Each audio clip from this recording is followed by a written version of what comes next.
Hello, everyone. My name is Ruben Ward, and welcome to the director's commentary of Lost in the Desert by RBN Productions. I am your host, Ruben Ward, and we're just talking about the film, how much fun it was to make it, or much trouble it was to make it because of all the stuff that was happening when we were making it, and just like everything about it. So, first thing I gotta say is how we pulled off this shot. It's kind of interesting. So there are loads of like technical goofs in this sequence. Like there's this shot which shows like a desert, and then it stops, and then it goes black. Basically, how we did that was we basically just put like propped Max and Maxie in front of like in front of my dad's laptop, or like his monitor or something, and we just like found like green like stock footage of like riding in the desert, and we just sort of like we just sort of like just like put that on top of it, and it get to just give it an illusion that he's driving in the desert, and it's really cool. And of course he's driving there. He's driving with both hands. And of course, what's interesting, I've literally found out, is that this shot, it goes from like being just like deserted with nothing in it, with no grass whatsoever. You can see the light in the background, but yeah, it's just desert riding, plain empty desert, and then it's just littered with grass in the previous shots. I thought it was gonna be in right here, literally right here, and also it's just a stock image. And I think we used like a bit of a combination of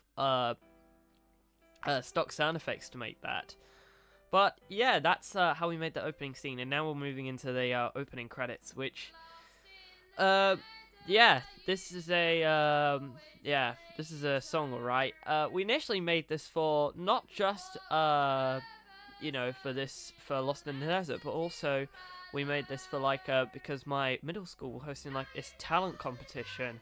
And as my submission, I sent the music video to them.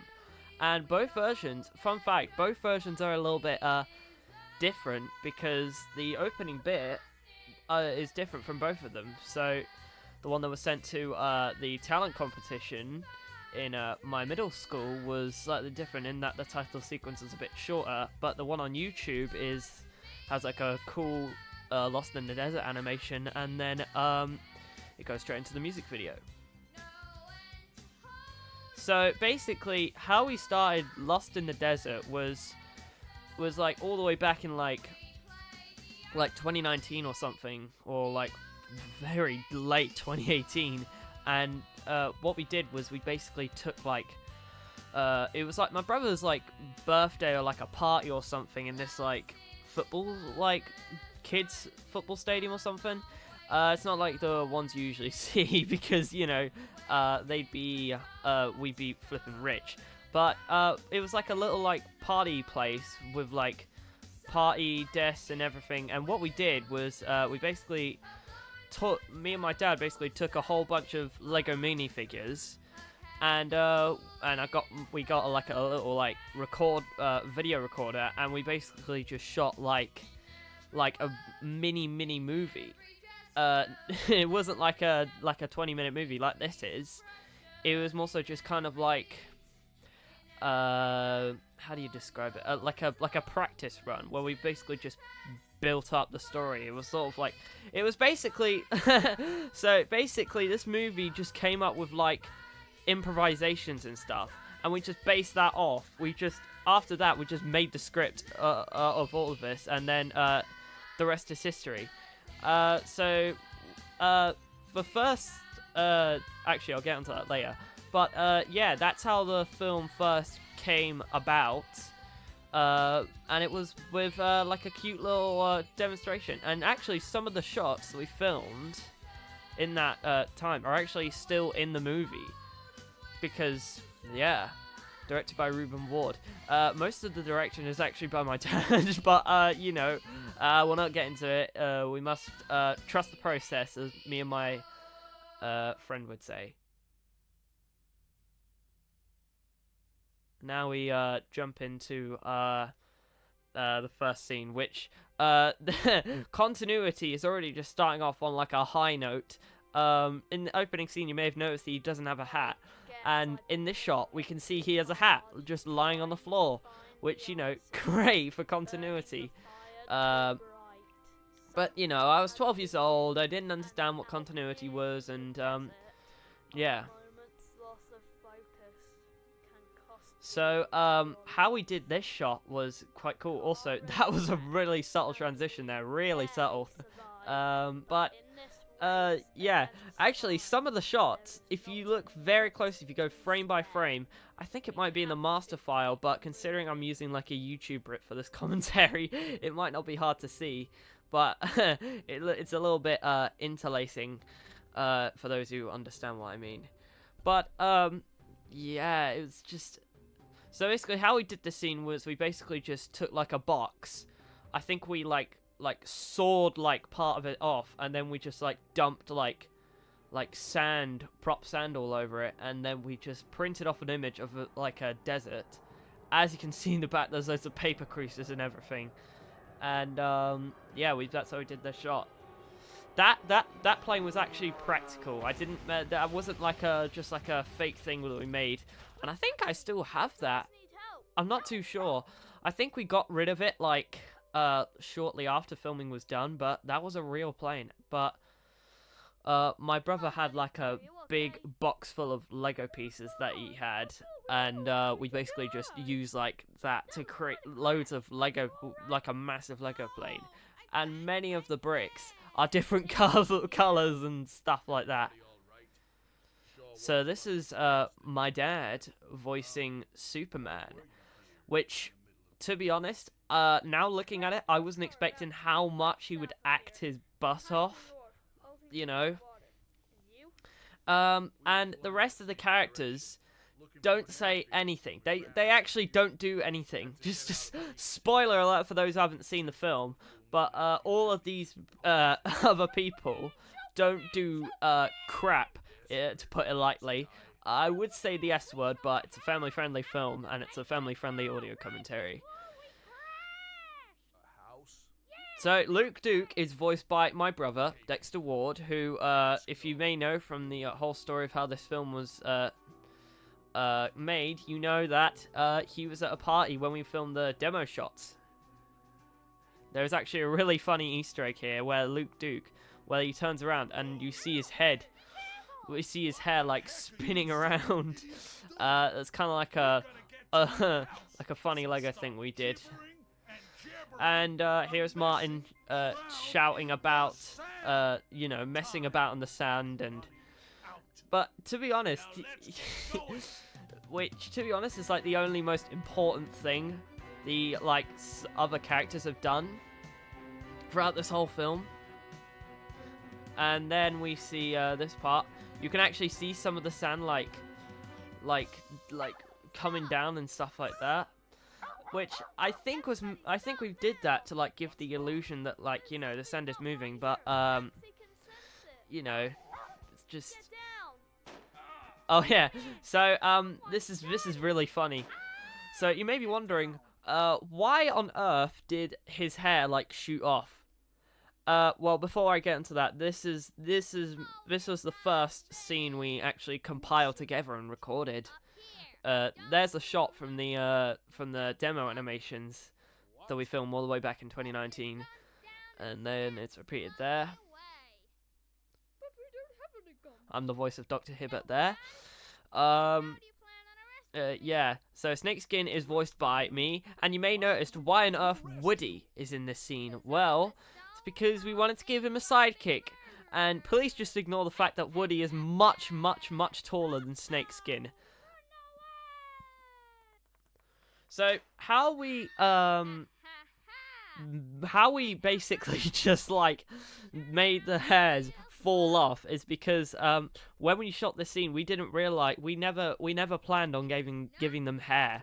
Considering it was the first scene we shot, we didn't give them hair. So when we were filming the rest and we gave them hair, we realized, oh shoot, this shot they have no hair, so we had to quickly animate like a shot of like a mini scene of them losing their hair from snakeskin. Another bit in the film where like all the side characters actually say something useful or do something useful. That whole bit. What I love about this bit is that in the background you can see like the light, because if you think that's actually a sun that's in the image, spoiler alert, it isn't. It was my dad like putting a light towards like the image, and yeah.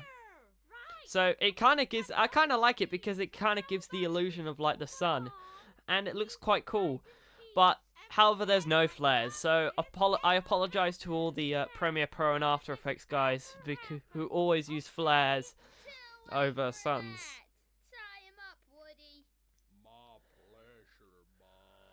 That's my dad voicing Woody. Now this bit, one thing I like to know here is that in this bit, you probably notice why Maxie is I'm making those voices basically. And the rest of the film is basically voiced by my old dog, Jesse, who passed away back in like 2021, like a year after this film came out. And I basically just like recorded voices, like sound effects from Jesse, and we used that in the film. And I didn't have time to like add them on to I didn't have time to like I'm kind of distracted by like the audio in this, so like if I get kind of distracted and lost for words, it's that. And if I do like run out of things to say or I kind of go blank, it's just that I'm a bit tired, and you know, it is 8:44, and you know I gotta be up at like 7, at like 9 to go to college. Well, we're making Last Hope, so you know it's a bit busy for me in RBM Productions. Anyway, yeah, that was all I was gonna say. Now this shot is just littered with like fake background shots. It's actually insane. This shot was really cool though, because this shot is really cool. I don't know why. And of course you can see more like color warpages in the images and stuff like that. Yeah, I don't know why I did that. Now this shot has a really cool gun effect. There you go. Now what we did was we just basically just like scrunched up like post-it notes and just like stuck it onto like the barrel of the gun, and yeah, it looked really cool. Much better than all of the like the stock shooting sound effects. I kind of made a joke like earlier today. I was watching like someone else's, and no, their work was good, but like there was one problem. The gun effects weren't that great, and I said the gun effects from Lost in the Desert were better than this. So no offense to their short film, but yeah, your short film was good, but I said the gun effects are a bit bad. So one thing you may have noticed is that Snakeskin's face goes from happy in an evil way to angry in an angry way, and basically how we did this was we basically lost the original head of Snakeskin, and we just filmed the rest of that head. Nice over the shoulder shot. It's good when you're like a media student, because after learning all these like shot types and everything, you'll never view like even your old work, you never view the same way again after learning all those like shot types and everything.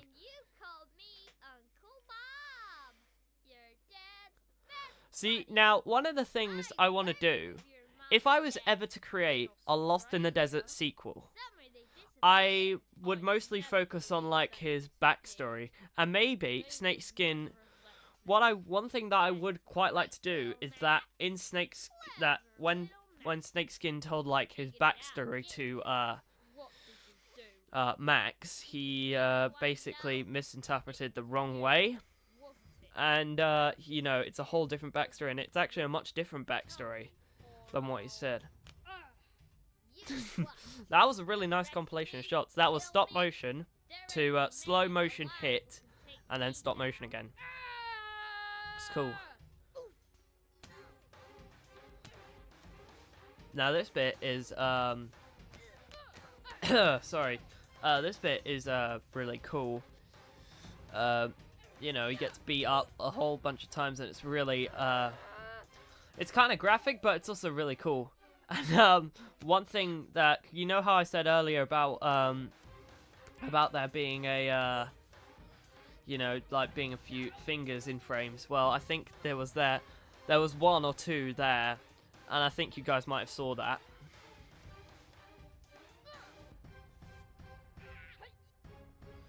And this is the monologue about what's it called? Metabolism. You know what? I won't spoil it. I'll let Snakeskin explain while I talk over him. Considering he's the villain, you know, he deserves to be hated.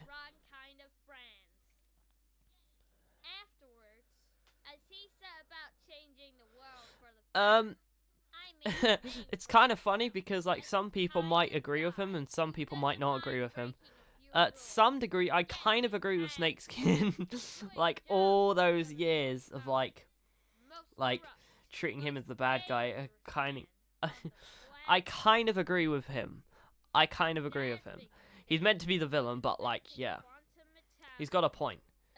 And you may be wondering, yes, Max is bald. Just debunking all the rumors that you've probably heard somewhere. Max is officially bald.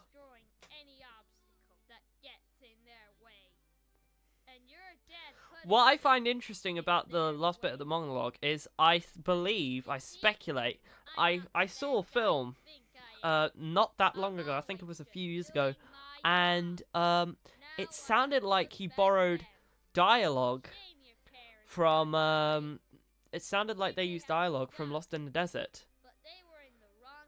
Like that last bit, I think that's been in some films that I just hadn't heard of.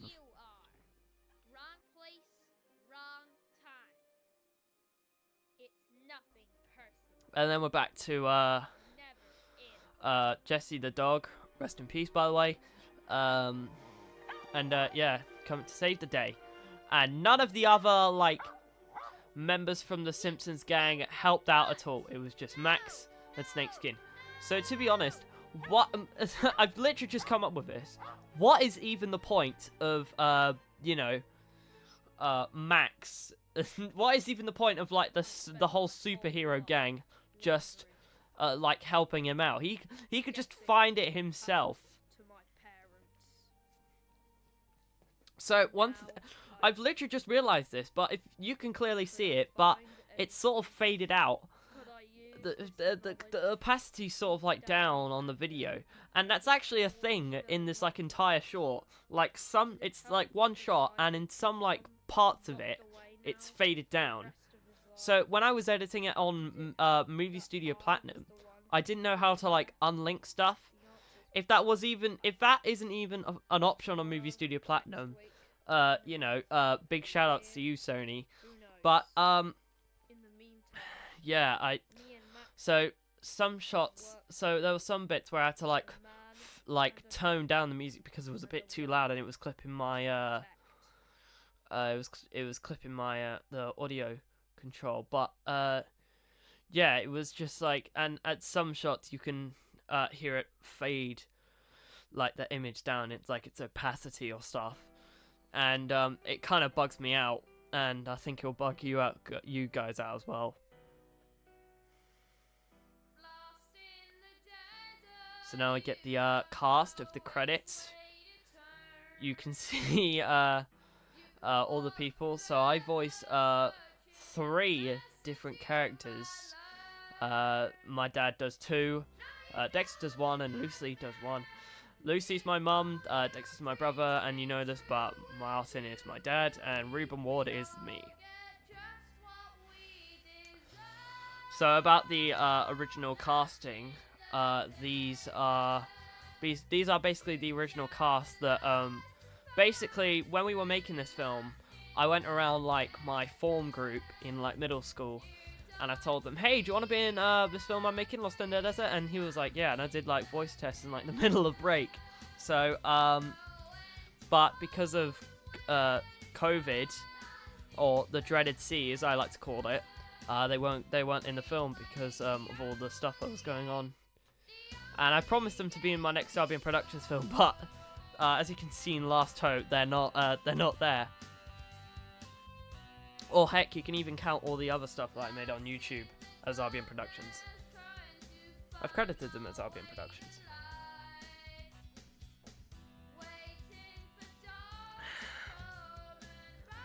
So, yeah, on music, it says I'm credited as a score composer, even though my dad did most of the composing. So about that, I actually did try to make music for Lost in the Desert, but it was just basically just me hitting the keys like, boo, boo, boo, boo. It just sounded so bad, and so my dad was like, alright, you know what, you go do your own thing, I'm going to write my own music. And yeah, it's a good thing he did that, because you know, it sounded really good. And the main reason why he wanted to do that was because he wanted to base it off the Bourne music, because I love the Jason Bourne movies, and that was the main reason why I wanted to do that. And it, you know, it really does sound like it. That it just gives off that nice action element. And yes, RBN Productions was the author of this film, and of course Woody does appear courtesy to Pixel Limited. So that's it for the audio commentary for Lost in the Desert. I am the director, Ruben Ward, and this is where I say something funny and witty, but I'm off to bed.